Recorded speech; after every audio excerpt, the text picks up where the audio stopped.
Hi friends, మన సబ్స్క్రైబర్స్లో ఒకళ్ళు MHA గురించి నాకు ఫుల్ డీటెయిల్స్ కావాలని చెప్పేసి అడిగారు. సో మన వాట్సాప్ గ్రూప్లో కామెంట్ రిప్లై మెసేజ్ చేశారు.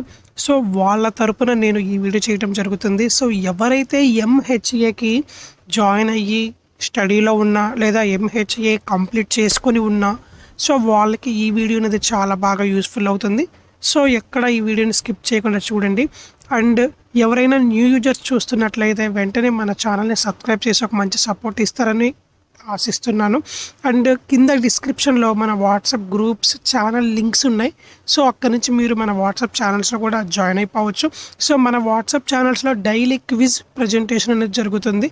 సో అక్కడి నుంచి మీరు డైలీ ఒక టాపిక్ మీద క్విజ్ అనేది జరుగుతుంది. సో మీరు క్విజ్ని కూడా పార్టిసిపేట్ చేయొచ్చు. మీ నాలెడ్జ్ని గెయిన్ చేసుకోవడానికి మంచి ఆపర్చునిటీస్ ఇవి. So don't miss it. So MHA masters of hospital administration. So brother, MHA masters of hospital administration ఇది అయిపోయిన తర్వాత నెక్స్ట్ దీని మీద ఏమేమి జాబ్స్ ఉంటాయి, సో జాబ్ రోల్స్ ఏంటి, సో ఏమేమి స్కిల్స్ నేర్చుకోవాలి, ఏమేమి ఇండస్ట్రీస్లో జాబ్స్ ఉంటాయి, సో దీని తర్వాత నెక్స్ట్ నేను ఏం చేయాలి, నేను ఎంహెచ్ఏ జాయిన్ అయ్యానంటే నెక్స్ట్ నేను ఏం చేయాలి, నెక్స్ట్ నాకు సంబంధించిన ఏమేమి ఉంటాయి, వాటికి రిలేటెడ్ నాకు తెలిసి ఉండాలి కదా. సో మీకు తెలియాలంటే ఈ ఎంహెచ్ఏ గురించి వెంటనే ఈ వీడియో చూడాలి. సో మనం చూసుకోవచ్చు ఇక్కడ MHA masters in hospital administration. So ఈ ఎంహెచ్ఏ చేసిన స్టూడెంట్స్కి చాలా కెరీర్ ఆపర్చునిటీస్ ఉన్నాయి. Especially health care and management సెక్టార్స్లో చాలా బెస్ట్ ఆపర్చునిటీస్ ఉన్నాయి. ఎంహెచ్ఏ ఒక ప్రొఫెషనల్ డిగ్రీ కాబట్టి గ్రాడ్యుయేట్స్కి ప్రైవేట్ సెక్టార్స్లోనూ అండ్ పబ్లిక్ సెక్టార్స్లోనూ అండ్ కార్పొరేట్ హెల్త్ కేర్ ఆర్గనైజేషన్స్లో కూడా డిమాండ్స్ అనేవి ఉంటున్నాయి. సో ఇక్కడ మనం కొన్ని డీటెయిల్స్ అనేది జాబ్ రూల్స్ అనేవి డిస్కస్ చేసుకుంటున్నాం.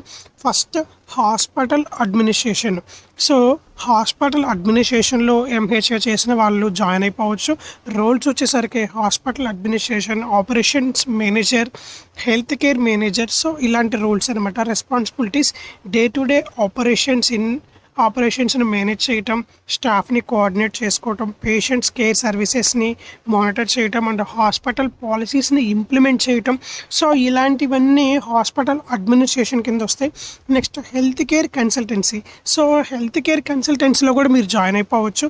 రోల్స్ వచ్చేసరికి health care consultant, process analyst. So ఇలాంటి రోల్స్లో మీరు జాయిన్ అయిపోవచ్చు. రెస్పాన్సిబిలిటీస్ వచ్చేసరికి హెల్త్ కేర్ ఫెసిలిటీస్కి ఆపరేషనల్ ఎఫిషియన్సీ ఇంప్రూవ్ చేయటం, health care and cost reduction strategies implement చేయటం అండ్ క్వాలిటీని ఇంప్రూవ్మెంట్ చేయటం. సో ఇలాంటివి అనమాట రెస్పాన్సిబిలిటీస్. నెక్స్ట్ పబ్లిక్ హెల్త్ సెక్టార్స్లో కూడా మీరు జాయిన్ అయిపోవచ్చు. సో రోల్స్ వచ్చేసరికి programme manager, public health officers. So ఇలాంటి రోల్స్లో మీరు జాయిన్ అవ్వచ్చు. రెస్పాన్సిబిలిటీస్ వచ్చేసరికి గవర్నమెంట్ ఆర్ ఎన్జిఓ ప్రోగ్రామ్స్ని మేనేజ్ చేయటం, హెల్త్ కేర్ అవుట్ రీచ్ని డెవలప్ చేయటం అండ్ పబ్లిక్ హెల్త్ అవేర్నెస్ ప్రోగ్రామ్స్ని వాటి మీద మీరు ఇంప్రూవ్మెంట్ వర్క్ చేయటం. సో ఇలాంటి రెస్పాన్సిబిలిటీస్ అనేవి ఉంటాయి. Next health insurance companies. ఏమైతే హెల్త్ ఇన్సూరెన్స్ కంపెనీస్ ఉన్నాయో వాటిలో కూడా మీరు జాయిన్ అయిపోవచ్చు. సో రోల్స్ వచ్చేసరికి claims managers, underwriters, next operations manager. So ఇలాంటి రోల్స్ అనేది ఉన్నాయి. నెక్స్ట్ రెస్పాన్సిబిలిటీస్ వచ్చేసరికి ఇన్సూరెన్స్ పాలసీస్ని హ్యాండిల్ చేయటం, క్లైమ్స్ ప్రాసెస్ని స్ట్రీమ్లైన్ చేయటం అండ్ కస్టమర్ కేర్ని ఇంప్రూవ్మెంట్ చేయటం. సో ఇలాంటి హెల్త్ ఇన్సూరెన్స్ కంపెనీస్లో కూడా మీరు రోల్స్ అనేవి రెస్పాన్సిబిలిటీస్ అనేవి ఉన్నాయి. నెక్స్ట్ ఫార్మా కంపెనీస్లో కూడా మీరు జాయిన్ అయిపోవచ్చు. సో ఫార్మాస్యూటికల్ కంపెనీస్ రోల్స్ వచ్చేసరికి business development manager, sales, marketing managers. Responsibilities వచ్చేసరికి ఫార్మా ఆపరేషన్స్ని సపోర్ట్ చేయటం అండ్ మార్కెట్ స్ట్రాటజీస్ని డెవలప్ చేయటం అండ్ క్లయింట్ రిలేషన్షిప్ని మెయింటైన్ చేయటం. సో ఇలాంటి రెస్పాన్సిబిలిటీస్ ఉంటాయి. నెక్స్ట్ మెడికల్ టూరిజంలో కూడా మీరు జాయిన్ అవ్వచ్చు. మెడికల్ టూరిజంలో ఏమేమి రోల్స్ ఉంటాయి అంటే medical tourism coordinator, business managers. Responsibilities foreign పేషెంట్స్ని ట్రీట్మెంట్ ఆర్గనైజ్ చేయటం అండ్ హాస్పిటాలిటీ సర్వీసెస్ని మేనేజ్ చేయటం అండ్ పార్ట్నర్షిప్స్ డెవలప్ చేయటం. సో ఇలాంటి రెస్పాన్సిబిలిటీస్ అనేవి ఉంటాయి. నెక్స్ట్ టీచింగ్ అండ్ రీసెర్చ్ కూడా మీరు జాయిన్ అవ్వచ్చు. సో వీటిలో రోల్స్ ఏంటంటే లెక్చరర్స్ గాను, నెక్స్ట్ ప్రొఫెసర్స్ గాను, అసిస్టెంట్ ప్రొఫెసర్స్ గాను, సో రీసెర్చ్ అసోసియేట్ ప్రొఫెసర్స్ గాను మీరు జాయిన్ అయిపోవచ్చు.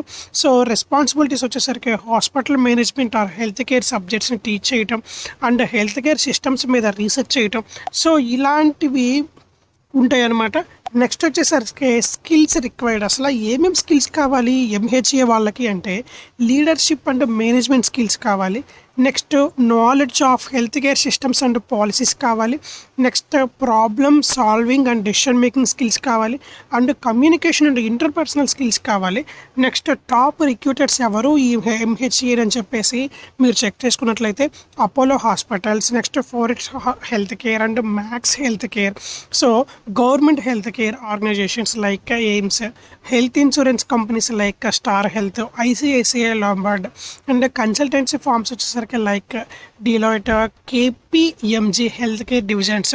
సో ఇలాగ టాప్ రిక్రూటర్స్. శాలరీ రేంజ్ వచ్చేసరికి ఫ్రెషర్స్ వచ్చేసరికి 3.5 to 6 LPA depends on work role and location. And experienced person వచ్చేసరికి 8 to 15 LPA వరకు మీకు ఛాన్సెస్ అనేవి ఉంటాయి. నెక్స్ట్ ఎంహెచ్ఏ గ్రాడ్యుయేట్స్కి డిమాండ్ ర్యాపిడ్గా పెరిగింది. So especially past COVID-19 health care సిస్టమ్స్ని డెవలప్మెంట్ చేయటం. So last COVID-19 health care వచ్చిన కాడ నుంచి సో ఈ ఎంహెచ్ఏ వాళ్ళకి కొంచెం డిమాండ్ అనేది పెరిగింది. సో ఎవరైతే స్ట్రాంగ్ స్కిల్స్ నేర్చుకుంటారో, స్ట్రాంగ్ నెట్వర్కింగ్ బిల్డ్ చేసుకుంటారో, ఇంటర్న్షిప్ మేనేజ్ చేస్తారో, ఇంటర్న్షిప్స్ కంప్లీట్ చేసి ఉంటారో వాళ్ళకి మోస్ట్లీ అడ్వాంటేజ్ అనేది అనుకోవచ్చు. సో ఇప్పుడు మనం ఏమైతే డిస్కస్ చేసుకున్నామో, ఏ సెక్టార్స్లో అయితే మనం జాయిన్ అవ్వచ్చు అని డిస్కస్ చేసుకున్నామో, సో ప్రతి ఒక్క సెక్టార్లో మనం డిస్కస్ చేసుకున్న విధంగా మీరైతే జాయిన్ అవ్వచ్చు. So depend on your skill, depend on your interest, depend on your experience. మీరు ఫ్రెషర్ అయినా పర్లేదు, but depend on your skill. మీ దగ్గర స్కిల్ అండ్ టాలెంట్ ఉంటే ఇప్పుడు మనం డిస్కస్ చేసుకున్న ప్రతి ఒక్క రోల్కి మీరు ఎలిజిబుల్. సో నేను ఎంహెచ్ఏ చేశాను, నెక్స్ట్ ఏం చేయాలి, వాట్ నెక్స్ట్ అని అడిగే వాళ్ళందరికీ ఇవి లిస్ట్ అనేవి చూపించండి, నేను ఇందులో జాయిన్ అవ్వచ్చు, నాకు ఇందులో ఇంట్రెస్ట్ ఉంది అని చెప్పేసి. సో ఇలాంటి లేటెస్ట్ వీడియోస్ కోసం మీ క్వాలిఫికేషన్ ఏంటో, మీకు ఏ క్వాలిఫికేషన్ రిలేటెడ్ మీకు ఇన్ఫర్మేషన్ డీటెయిల్స్ కావాలో కింద మెన్షన్ చేసినట్లయితే నేను ఆ క్వాలిఫికేషన్ బేస్ చేసుకొని నేను నెక్స్ట్ వీడియోలో అయితే మీ ముందుకు వస్తాను మళ్ళీ. సో కింద డిస్క్రిప్షన్లో మన వాట్సాప్ ఛానల్ లింక్స్ అనేవి ప్రొవైడ్ చేసుకున్నాం. అక్కడి నుంచి మీరు మన వాట్సాప్ ఛానల్ లింక్స్లో జాయిన్ అయిపోవచ్చు. సో మన వాట్సాప్ గ్రూప్స్లోనూ వాట్సాప్ ఛానల్స్లోనూ డైలీ కండక్ట్ చేస్తున్న క్విజ్ని మీరు పార్టిసిపేట్ అయితే చేయొచ్చు. Okay friends, thanks for watching in this video. Thank you.